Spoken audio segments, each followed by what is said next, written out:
SoO'गी camp sabada Naga singi mathau nate Kuki gi territory singda camp sabagi haglei haina yang Kuki na phongdokre Naga singi paripuri gi oiba lamting phauduna Kuki singna German road amasung Tiger road haina semjinbagi mathakta SoO'gi camp kaya sajinaba thaurang tawrakliba asida NSCN-IM na mideng changduna mathau daba thabak ching paikhanaba Foothill Naga Coordination Committee na phongdokiba adubu yang Kuki gi maikidegi yamna kana yaningdaba phongdoktuna Kuki gi territory singda SoO'gi camp sabada Naga singna comment piba amasung dictate tauba mathau tade Kuki gi territory da camp saba haibati Kuki singi right ni haina yang Kuki na thadorpa sirol amana hairi sirol asina makhata na hairibana sing asi Naga singi original yumnate Naga sing asi maitai isil naw singdagi khaidokhraba matungda Kuki gi singda migrate tawrakibani tribal singi marakta amana amabu ikai khumnagadabani haibati Naga singna khangadabani liangmai sing asi Angami singna tantorakibani makhoi sing asi Kuki singbu ngak senabagi damakta nate haibasi liangmai singna kauridabani NSCN-IM gi maikidagi Manipur gi Naga area singda makhoi gi designated camp saba masung ceasefire extend tauba pambagumna Kuki singna su makhoi gi area da camp sabagi hak adu lei Kuki gi camp sabada Naga singna dictate tauba masung comment piba mathau tade kanagumba organization sing haibadi Foothill natraga Molehill singna Kuki singbu makhoi gi area da fauduna chatbada thingba tarabadi Kuki area da makhoi masa palaga pairaga chatnaba honabana fagani haidi Lanjena ki ba Kuki sing Churchandpur gi Sarene Sharon Hills ta nauna saba yum singda hongjinba hore Hauki basai lisingani kulhumdoi gi mehumdagi tholaki ba kangluki irang asin maram oiraga Lanjela ki ba Kuki sing Churchandpur district ki Sarene Sharon Hills ta nauna sariba yum singda hongjina ba hore Masina sahiani lanjena duna relief camp ta lairkiba sing adu anoba asagi manga lama lakpa haure haidi pawsina makhada na haribana kangluki irang asi tholakibadagi miyoi lising yankai hena mayum kai thadokduna lanjena duna tongan ba relief camp singda lairakibani masina IDP singda seltum amasung Hell na chingba yauna hiram kaya da awaba kaya mayong narakibani adubu state asida hauji lairiba president rule gi lengal sasan makhada sahi asigi December fawagi manungda tangkak ahum thokna IDP sing mayumda hongjil handuna irang asiga mari lenana hangdokliba relief camp chahum yankai asi thingjinaba thabak paikhatpa haukrabani irang asida lanjila kiba Kuki singi oinadi Churchandpur gi MLA gi maikidegi makhoigi damak mayum makai shanaba Serene Sharon Hills ki lam adu donate tawkhibani amasung yum sing adu Baipai Baptist Church Association na funding tawraga chabani nauna Sharon Hills ki yum sing adu da hongjinduna leiraba IDP nengsa kauba amana press ta phonokibada Kangluki irang na maram oiraga lanjena duna relief camp ta leiringai manungda awaba kaya mayok narakibadu ngasidi nauna sariba yum singda hongdilakpadagi pumna magkokle makoida maning tamna thongba thakpa leiba madi nomagi thabak sing suba yare adubu relief camp ta leiringai matamdadi hairiba singasi amata yabanate haiki Mangpi kauba Kangpopi district gi IDP amana phongdokibada nauna khul ama develop tawriba asina makoida nena tana khundaba masung nungsi shanaba haibadu purakani haiki Moirangkhomdagi kakwa fawba eviction drive satakre footpathagi hnjinnakhre sajilamba kaya jalan kakre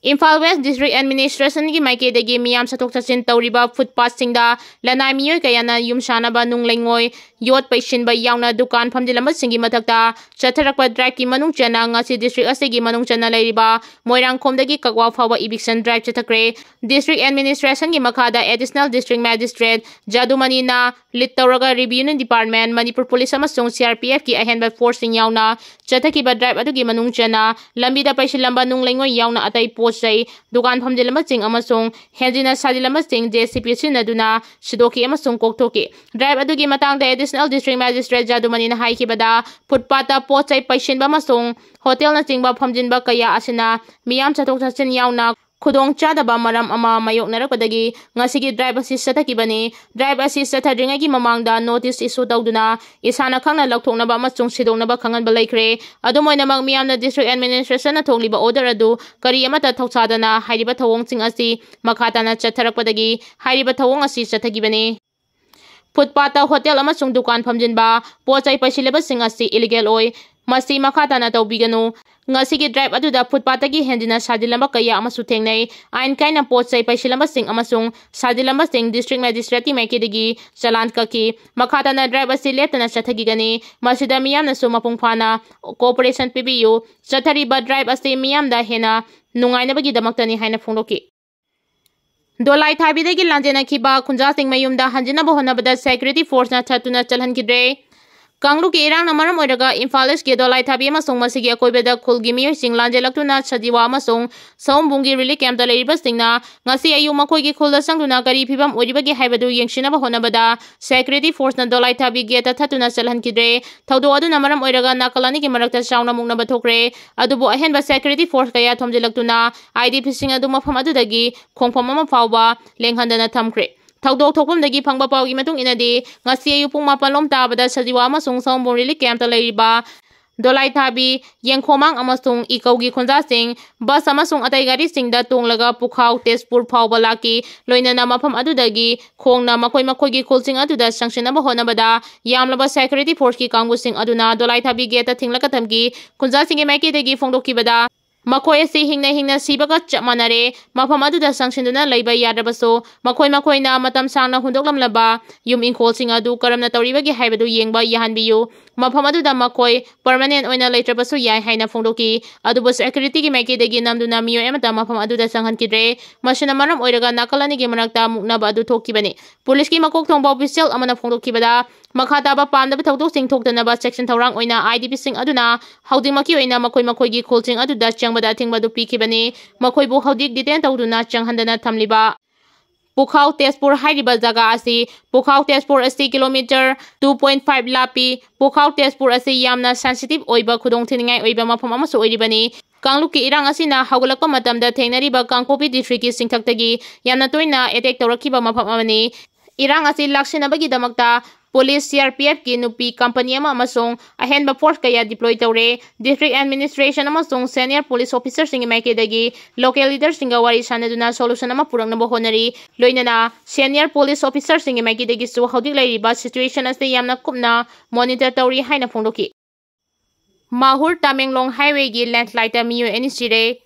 Mahur Tamenglong national highway gi Hangram Khulmaya da thokpa landslide da miyo NSCN kaya amana asopa nangkhre thaudok asi ngasi ayuki pung 10 makhairom tarakpa aduwai da Assam gi Dima Hasau district ki manung chana leiba khul asida thokibani nong letana chubana maram oiraga hairiba lambi paring asigi mafang kaya da kudong chadaba sing mayoknari singni khairakpa aduna maram oiraga mafam aduda leiba dukan manga akaya thoi thoki masigi sumathakta mafam aduwaida lairamba miyo NSCN kaya amana asopa nangkibani laikhidaba miyo amagi mamingdi haudik fawbagi khangba ngamdri mahak excavator thauba driver ne atopa miyo edugi mamingna Gojenam Riyami sahi hompu kawi soglaba sing aduna Hablong Civil Hospital da lying chathanaba pukhatre authority singi maikidagi aso open rescue tawbagi thabak chathari lambi ningthina fauna kidaba machung manung hanjina laikhiba mafam oibana khudaki oina pau phaunanaba honabada security singna khudong chadaba mayoknari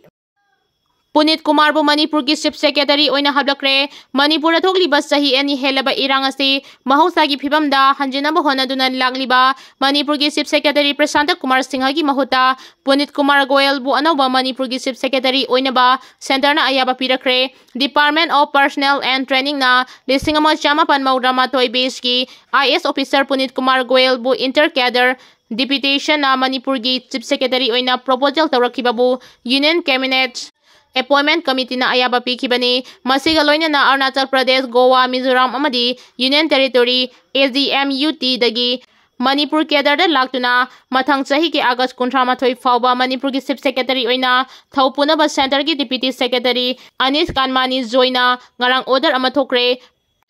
Panbayabadi Punit Kumar Goyal hasi Hana Gawagi Chief Secretary oina thaupurambaga loinana Delhi Municipal Corporation gi Commissioner Transport oina su thaupuramani nakalamarom Haudik Manipur gi Chief Secretary oina thaupuriba Manipur cadre gi IAS officer Prashant Kumar Singhabuna National Commission for Scheduled Tribe ki Secretary oina khanbada Cabinet Appoint Committee na ayaba pikre haina Appointment Committee of the Cabinet and Publishment Officer ki Secretary